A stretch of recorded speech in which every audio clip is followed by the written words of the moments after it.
Something that really struck me while I was in the east of Ukraine in December 2013 was like how much local people from all different socioeconomic strata just didn't like the president, didn't like Yanukovych. Most people just referred to him as a thief or a bad guy. Everything from my clean lady to university educated people to people I met while I was out socializing. Just absolutely no one had anything good to say about him.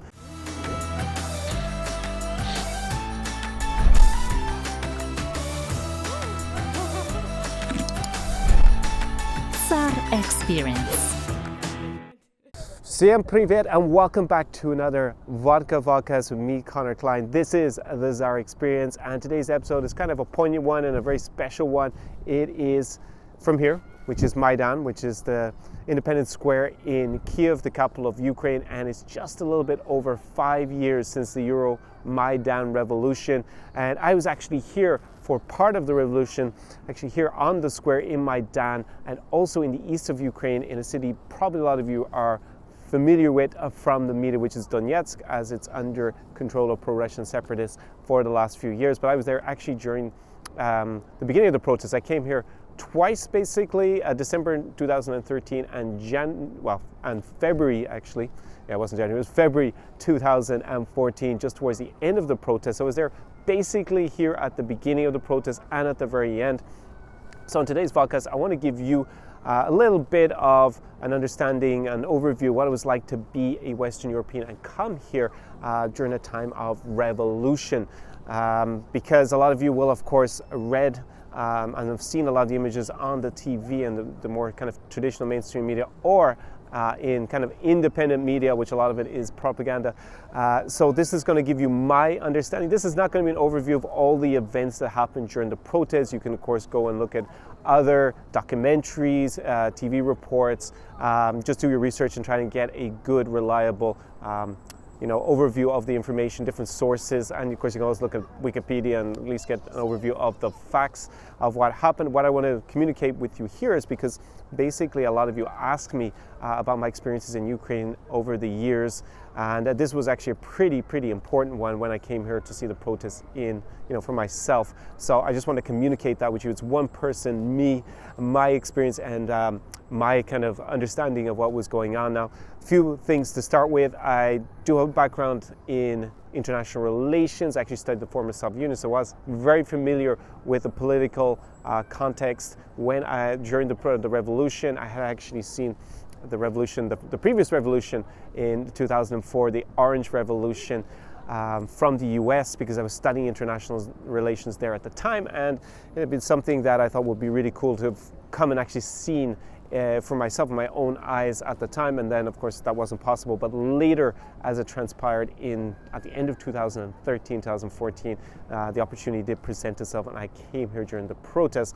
So that's one thing. The second thing is I did work also for the European Commission as an antitrust lawyer, competition lawyer. So again, I was familiar with a lot of the foreign policy from the EU side and also from the US side, and of course Russia's side as well, and how that all interplayed here. And of course the president at the time, the pro-Russian president Viktor Yanukovych, and the different things that he had been trying to negotiate with the European Union. So I had all that kind of political understanding. So I wasn't here as a tourist who didn't understand what was going on in the country or the political context. So that did give me a different kind of view to maybe a lot of you are going to maybe have, if you have been here at the time, unless you're coming from that particular background. So to give you a tiny, really quick synopsis of what happened, there had been a revolution in 2004 that was called the Orange Revolution, and basically a pro-Russian president, Viktor Yanukovych, he thought he had won the elections. Basically, there were protests over what was alleged to be voter fraud, and he was forced into having a third round of voting, which was a runoff against a pro-European candidate who was Yushchenko, who actually won it. You might remember him because there was an attempt to poison him, and he had all these pop marks on his face as a result. So he actually won the third round, became the president at that time, and not Viktor Yanukovych. Now later on, fast forward, he did actually win election, actually become president in a democratic election that was considered free and fair. And he had done several things while he had been in power for a short time, one of which was to imprison his main political opponent, Yulia Tymoshenko, on alleged corruption charges. And also his son had alleged to try to become kind of like an oligarch in the country as well, and started to kind of encroach on the traditional power structure within the oligarchs here in Ukraine. So oligarchs are big businessmen who basically have an oligarchy, so they have kind of like almost monopoly or huge amount of market power in different industries, and they're able to then wield a lot of political influence. So I'm a former competition lawyer, antitrust, that was actually designed to break up oligopolies, ironically, so I have a good understanding of that as well. So I arrived in Ukraine, nothing to do with the protests at all. They had been here on Maidan. You can just see behind me the main statue on the square. And basically, Viktor Yanukovych had been elected on a platform to sign an association agreement with the European Union for Ukraine. Now, this is kind of a first step towards greater integration. It's not actually a roadmap to join the EU, but it is normally a first step towards greater integration and possibly one day joining. But there were two competing alternatives at the time. One was to join a union with Russia, Belarus, and Kazakhstan, and the alternative was basically to join kind of European Union system economically, and that's because of the way that Russia had designed its own union, as you couldn't basically join both because of the way the free trade rules would work once that. So he had been elected on a manifesto to actually join the European economic system or become more integrated with it, but he refused to actually sign the association agreement. In spite of this, in late 2013, and as a result, a lot of mainly students, young people, came here to protest on the square. Now, at one stage, the Berkut, who were Yanukovych's loyal riot police, they actually beat up a lot of protesters to move them from here, and that created a huge backlash amongst the population. Just like tens of thousands of people came out to protest, not just here in Kiev, but also in regional cities. This was the beginning of what became Euromaidan. Now, I arrived at that stage. I actually flew to Donetsk from Dortmund, if I remember correctly, on a Wizz Air flight. They did fly to that airport. That airport is now completely destroyed. If you go and look it up, you'll see that in the fighting since the post-Maidan, post the revolution, it's become under separatist control, and there was a lot of fighting there, and the airport was completely obliterated in the fighting between Ukrainian forces and we'll call them pro-Russian separatists, along with, well, probably Russian regular forces as well, if you look at a lot of other documentaries that you can take a look up online and make your own judgment on that. So I flew into that airport, and one thing that struck me, well, actually the border guards, they were very surprised as I came to Donetsk at that particular point. They asked me, what are you going to do in Donetsk? And I was like, well, I already have my flights booked here, and I'm actually just going to go, I want to see the city. I haven't been back for a couple of years. I'm actually going to go to Dnipro, what at the time was called Dnipropetrovsk, which is not so far from Donetsk, and then travel to some other parts of Ukraine. And yeah, that was actually the most reasonable flight to take. But something that really struck me while I was in the east of Ukraine in December 2013 was like how much local people from all different socioeconomic strata just didn't like the president, didn't like Yanukovych. Doesn't necessarily mean they supported the opposition wholeheartedly against him, but they definitely did not like him, wanted to see him deposed or replaced in some form. Most people just refer to him as a thief or a bad guy. Everything from my clean lady to university educated people to people I met while I was out socializing. Just absolutely no one had anything good to say about him. So that was the first thing that struck me, is that definitely there seems to be a groundswell of support against the current president. Now, when I came to Maidan, to give you maybe the kind of tidbits that were interesting in the first part, is that it wasn't as well organized in terms of the occupation of the square as it was later on, and it was actually a lot more intimidating as a result, because it was a lot more chaotic. Now, you did have, of course, a big stage that was just behind me here, where people would give speeches, and there were continuously people coming on, maybe singing or giving political speeches from there. Basically, the police had retreated out of this area, so they would be on the far side of, this is Khreshchatyk, the main thoroughfare in Kiev, so around the far side down there, or they were like over on this side. Now you did have barricades eventually, like that you probably see if you've seen any of the footage, and they were with packed ice, and these things were enormous. These were huge, and they were like 3 defensive positions. But that came a little bit later, if I remember correctly. The first time it wasn't as well organized. And one particular instance, I mean, I was here during the day, it wasn't so stressful to be around, but at night it got a little bit eerie here, and this is something that I think you can learn from if you ever are in a country where there is turmoil or political upheaval.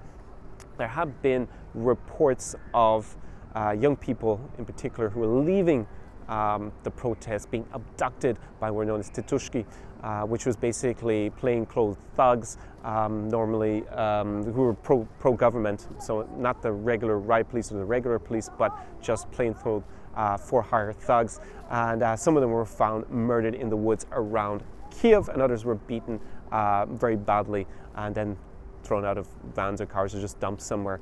And I remember when I was leaving the square here, just had gotten dark. I just walked down Hrushevik, and I came onto the street that's now known as Veliki Vasilkivska. It's been renamed in the meantime. I think it was Chorno Armensk before that.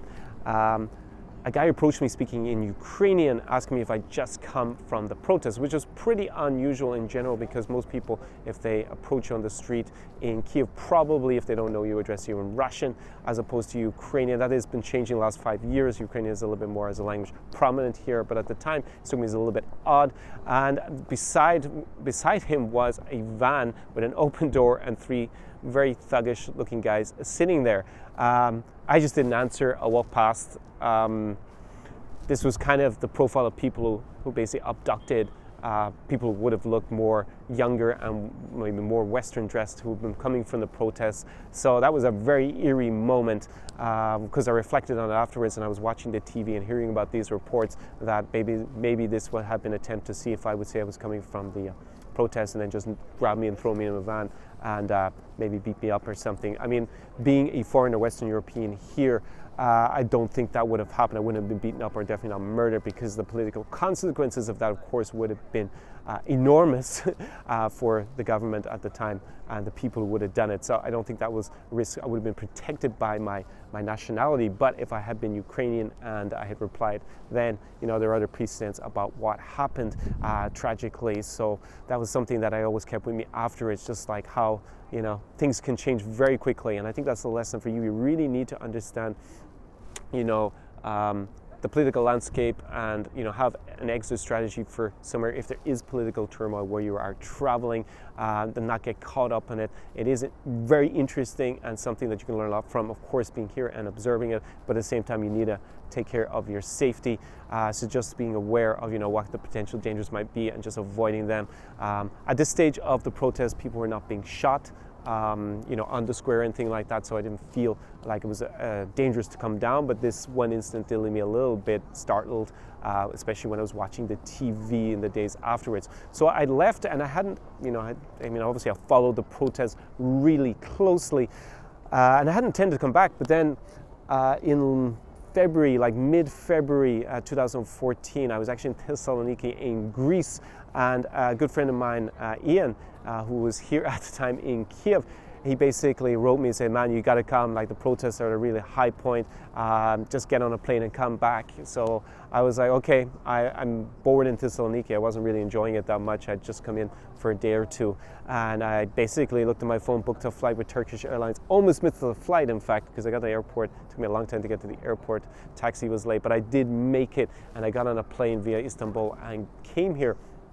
And actually on the plane there was a very interesting guy I started talking to, who's a photographer, a war photographer, and he had just been embedded with ISIS. And at the time no one had really heard about ISIS. It wasn't the kind of notoriously gruesome group. I mean, they were gruesome, but they weren't as big, and they hadn't taken over large parts of Iraq or Syria at the time. So for me it was really you know, interesting where he come from. He'd been embedded with them, and there were just like horrific photos of scores of dead bodies and stuff like that, and he was flying to you know, take photos at the protests. He did send me some of them afterwards as well, Guillaume. Thanks for that, merci. So I did get to see them afterwards. He took some amazing photos, actually, the protests here. So I fly back in, and the first thing to realize, unlike today, because we're just, I think it's the 3rd of March today when I'm shooting this, The weather was quite nice. It was actually sunny. The sun just went away, and it's not that cold. I can have, I'm not wearing gloves right now. It will get cold now that the sun is about to go down. But back in February 2014, it was freezing here. It was so cold. It was like minus 20, even colder than that, minus 20 Celsius. And that had a big impact on how you felt when you came down to these protests because, first of all, the barricades were like bags of packed ice that have been, put together and then were really high, like they were defensive positions, as I said before, so that the protesters could fall back if the Berkut advance, who were the riot police. And not only did they occupy the square here, but they also occupied up a little bit of the street, maybe half the street leading up to the parliament over there, and that was when the last defensive position was. So I actually went up onto the barricade there and actually was able to look across at the riot police on the other side.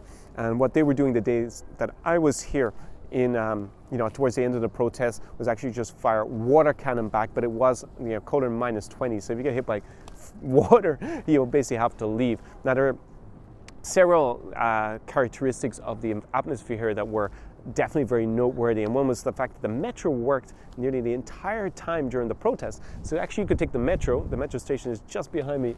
That's actually should be just the entrance right there. During the protest, the entire time, there's kind of a revolution in the country, but you can take the metro right into, Revolution Central, which was very strange to me. But when you came out of the metro, you were greeted by guys who were basically wearing helmets, had shields, and maybe a baseball bat or some other sort of weapon. Non-lethal weapon unless it's used excessively, and wearing some sort of body armor, homemade, very, very low tech.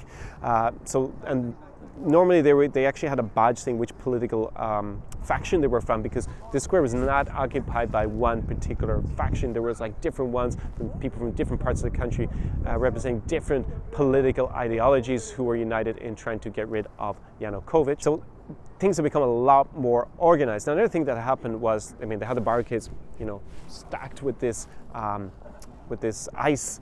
Was also the fact that they were bringing tires all the time in, unimpeded, it seemed, by the police who were standing like a few hundred meters away, and they were resupplying. They were burning these tires nonstop. So the smoke here on the square was awful. Like, it was basically very hard to stay here for a long time for me. And I remember several hours after I left the square just feeling in my lungs this awful sensation from the burning tires that I had been exposed to earlier in the day. Now, people stay here for several months, a lot of the protesters. I have no idea what that did to their life expectancy. They were obviously committed to their political cause and trying to change the country one way or the other. And also a lot of them were scared once they had been identifiable here that they wouldn't actually be able to leave safely if the protests failed, fearing vengeance from and retaliation from Yanukovych's government. That was another really strong characteristic. Like, it was pretty rough. Another thing is there was a constant din of banging, because primarily they had these babushki, these old grandmas, were banging non-stop on these metal bins with planks of wood. And these women were here I watched some of them for like half an hour, and that's all they did non-stop in groups, just bang, creating this non-stop din. So you can imagine the din, the smoke, just the air. It's freezing. It's like minus 20, as I said, even colder than that Celsius. So it's pretty oppressive kind of conditions to be, protesting in. So that was the kind of overall environment. Now, I didn't feel during the day that it was particularly dangerous to be there. Now, we were not here on a day where people got shot, thankfully, so I also didn't feel like I was personally in danger. It was, of course, very hard to know who anyone was in the square. You didn't know if people were from, Russian intelligence service, US, or maybe the British or some other European intelligence service, the local intelligence service for the government. People were constantly filming. Everyone has cell phones nowadays, but even small cameras, trying to film you all the time, so you had no idea who anyone was. This was a little bit intimidating. At the same time, there were like families with their kids, like grandmas, parents walking around because they could take the metro in here all the time. And while there were, most local people avoided the center. You still had kind of normal life going around in the middle of the protests. Like I said, the metro was working, so you could take a metro in. So another little side point, and something that's definitely of interest for you if you ever, are in a country where there's political upheaval like this, or you're interested in going to, see it for yourself, is that the price of renting an apartment here in the center of Kiev plummeted during the protests. I remember I was taking 2-bedroom apartments with jacuzzis, and it was literally costing less than 25 euros a night for 2-bedroom with a jacuzzi, on the prime real estate in the center. So basically people were just trying to get some money for their apartments. They were by night, but they were renting out apartments before. The currency, another thing to mention is that the currency hadn't dropped like it is today. So the exchange rate was very different. It was closer to €1 would be worth 10 hryvnia. Today it's one is worth around 30 hryvnia. So at the time, an apartment in the center of Kiev was probably, those apartments were probably going for a little bit under $100, maybe 90 euros, 80 euros, that kind of price range, and suddenly they're down to less than 25. So that's a complete plummeting of prices. So it's maybe 30% of what you normally pay. So that was one obviously plus point if you're traveling, is that expenses like that definitely became a lot cheaper. Not saying that's a reason to go to a potential war zone or somewhere that's going to be dangerous for you, but definitely that's a plus point. And prices did not recover for a long time. Ukraine still remains extremely cheap, relative to the rest of Europe. Prices have come up. You can't get that apartment for 25 euros today. It will cost definitely more than. It'll cost more than 60, 70 probably. It's a little bit cheaper than it was before, basically, but not that much. So that kind of gives you a little bit of a sensation about what it was like in terms of the atmosphere here at the protests. I stayed for a few days. It was definitely something where I learned a lot, because it's very easy to rely on, whether it's the mainstream media or, as I said, independent media, which oftentimes is propagandistic because it also represents normally some sort of interest. It's very hard to get real independent media. A lot of independent journalists, especially using YouTube or other medium, who are not independent, or maybe they're not, in the pay of someone, but they're so biased to one side that's very hard to get. You can't really rely on what they're saying. You need to at least fact check that against something else that you can trust, and then make your own judgment. I always encourage you to do that. So one thing that I observed that was very different to how the protests were being reported, say in Western media, was about the use of language. Now, there was a lot of talk that the Russian part of the country, the Russian-speaking part of Ukraine wanted to secede, or wanted to keep Yanukovych in power, and the Western part of it would secede if he stayed in power, or just one was a lot more pro-European. But one thing that I noticed on the square that was very, very interesting is that Ukrainian nationalist groups like Pravy Sector, they actually used Russian to speak to each other, in spite of the generalization or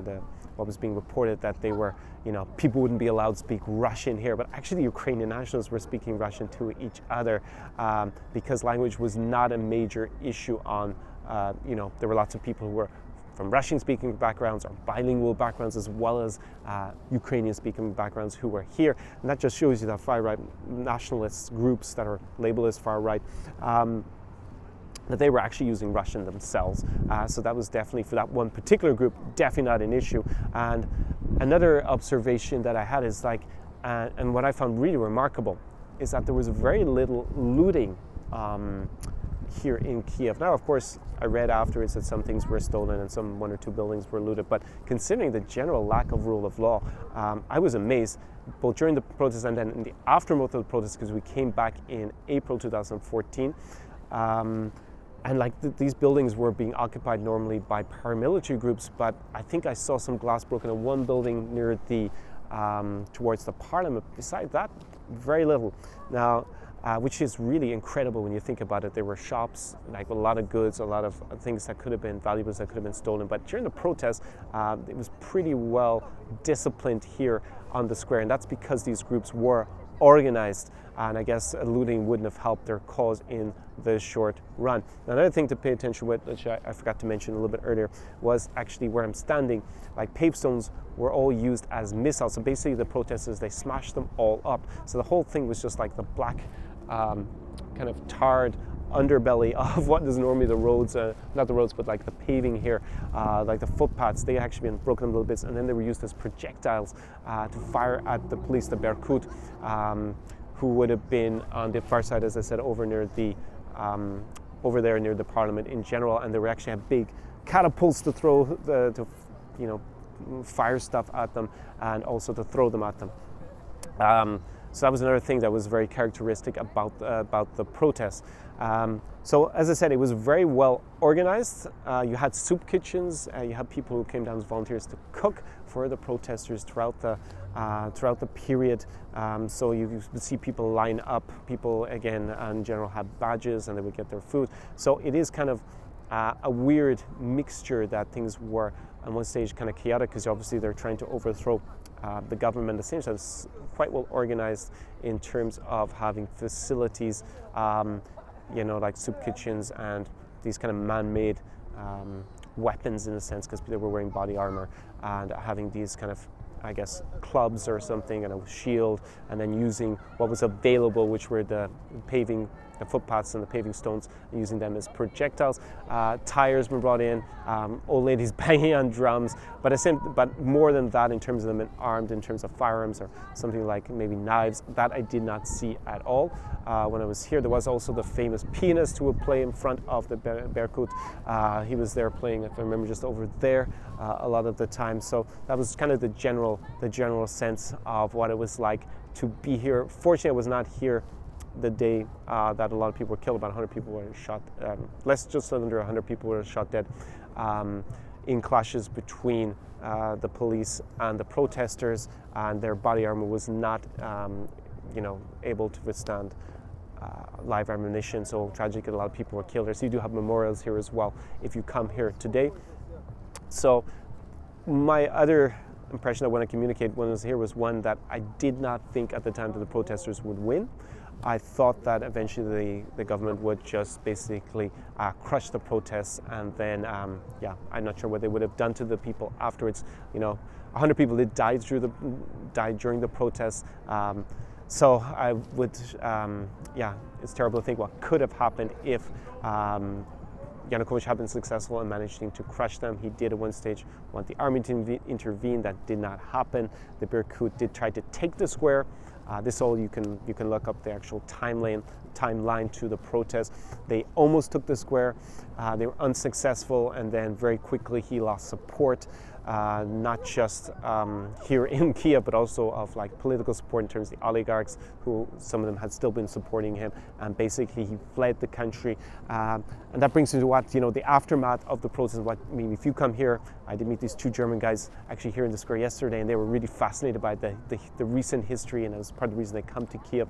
You can go today and see Yanukovych's former residence, which is now, if I remember correctly, a museum about corruption, and it's like this kind of like royal palatial property in the north of Kiev. If you take a taxi or an Uber, it probably takes you about 25 minutes to get there. Or you can take the metro and then a Marshuka, a little bus up afterwards. And there you see the grounds in which he lived on his very modest state salary, which obviously was supplemented by a lot of other things. And he has a big house there, along with, although the house is not actually that big, relative to what it could be, but it's actually the property that's just absolutely mind-blowing, massive. And he has a party boat and all this kind of stuff, and other little houses, a private church, and you'll just see just how big it is. That's especially during the summer.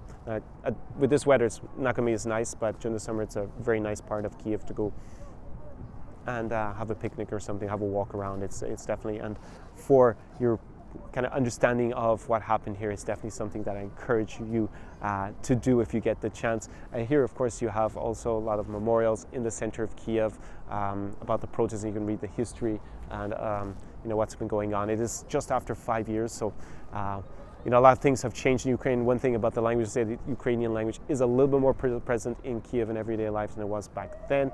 Obviously, afterwards, there is a pro-European integration president in Poroshenko. There are elections coming up. It's not sure that he will be re-elected. And I have seen certain changes. One thing is the police. Police during Yanukovych's time, and actually even when Yushchenko, who had been pro-European in the interim, had been president, there was a lot of issues with the police here in Ukraine in terms of corruption. Before the revolution, they were more corrupt definitely than they are today, and it definitely affected you. You were a visitor coming to Ukraine.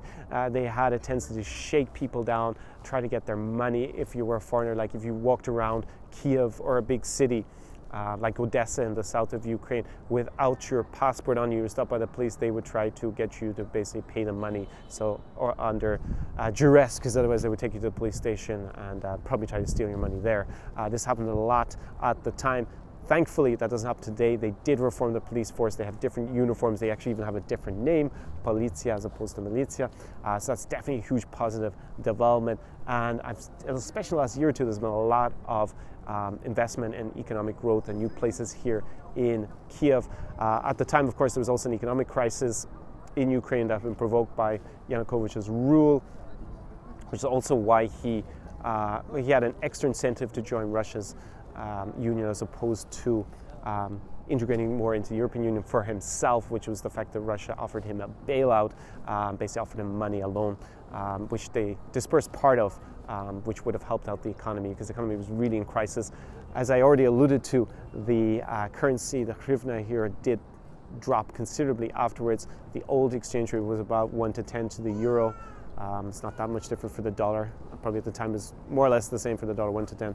And now it's like 1 to 30 to the euro. It generally goes between 1 to 30, 1 to 32 hryvnia, and for dollar it's probably about 1 to 28, around that kind of exchange rate. So that did drop a lot, made it very interesting to come here in the aftermath, not the immediately 1 or 2 months, but maybe 6 months later when the currency really started to drop, because everything was so cheap here. And obviously prices have come up since then, but that was something that, maybe visiting a country after, like it happened to Argentina when their currency, plummeted in the early 2000s as well. Went from a $100 taxi ride in from the airport to like a $20 taxi ride, like almost overnight. So when you do have those huge drops in currency, that can be really beneficial for you if you come to visit somewhere. That's something to bear in mind. An interesting anecdote that I have for after the Maidan Revolution, we actually came back, me and my friend, my sensei, about, it would have been 2 months after the protest. We came here in April, if I remember correctly, 2014, and they still had the actual square was still occupied, even though Yanukovych had fled and the government had been replaced. And because of that, then they had groups, these paramilitary groups, who were armed, who were controlling the parts of the square, part of Shadik here, and there were still part of the barricades were still up, and they had a lot of flags and paraphernalia going on. It took the government a while to persuade them to leave, force them to leave here. But I remember we were actually at Buda Bar, which is just here, a bar just on Shadik, and we wanted to go to another club and arena somewhere on the other side of the street, like there's a very long boulevard here, and we needed to walk past Maidan or walk really, take a huge detour around it. And the paramilitaries who were on the square, I don't remember which faction it was. I mean, of course, you had different political factions that were controlling the center of Kiev to show their power and gain influence. They refused to let us across. They're like, no, you can't walk across. There's a curfew if you go across the center of Kiev at night, that they had decided on. But we talked to them, and eventually, I guess in part also to show their power, they gave us an armed escort across Maidan, like halfway up to Hryvnia here, up the street. And so we had this guy like just escort us so that we would be, safe, or just to show that they were in control of the square. But we were allowed across just to continue our party, night out, which was kind of a funny instance, coming here. I did not feel threatened at all at that stage. Just after the revolution, and there wasn't any violence here in Kiev, any big violence. There wasn't, other parts of the country, like in Crimea, obviously with Russia's annexation, and then also in the east of the country, in parts of Donetsk and Lugansk Oblast, which are under control of pro-Russian separatists. And actually in Odessa as well, there was one big day of violence there as well, where a lot of people were killed. But other than that, everything was extremely safe and felt very safe when we were here. So that's what I will leave you with as my very short overview. I know I probably spoke for a while in any case. Just how it felt being here as a Western European at the time, and what you maybe can learn from it. Definitely keeping safe, being aware of what's going on and how you can leave, get out of a situation, and really like situations to avoid. Like if the police had actually started shooting at the protester square, you want to have already thought about how you're going to be able to leave the square. In that case, it did happen after I left, a few days after I left. And how you're getting out of it, and what people that you need to be aware of, like Titushki, who are like these kind of thugs, and being able to spot them if they're coming towards you, and you might be the kind of person they might want to beat up. Definitely, you got to be aware of all of that. But at the same time, you do get to learn a lot. You get to see it with your own eyes and not rely on the media or a collection of the media. You get to have your own personal experience of it and make up your mind about what's going on. I found that very valuable from having come here to the protests. If you have been in a situation where there was a revolution, political upheaval, violence, or you were here in Ukraine around that time, or you read the media, then definitely drop a comment below this video and let me know about your impressions, and also not just share with me but also the other viewers, so they get a more and more points of view about what happened here and what you can see today if you come to Ukraine, and what's left of it, what's changed. If you've enjoyed this video, normal protocol, of course, big thumbs up, strike the like button, and you got to the end of this video, so you're probably already a subscriber, but if not, red subscribe button, give it a squeeze, and definitely whack the notification bell beside it, because that's how you get notified when I'm uploading new videos here on YouTube. That's how YouTube works. If you don't have the notification bell, you don't get the pop-up, or it doesn't tell you basically, and you might see when there are new videos.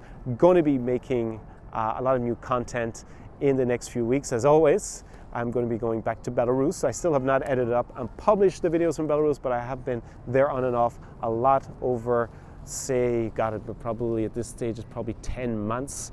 And I still haven't really produced much from it, but I have filmed a lot, so looking forward to editing those up. I'm promising them to you guys for probably 6 months at this stage, but we keep filming and editing other things in the meantime.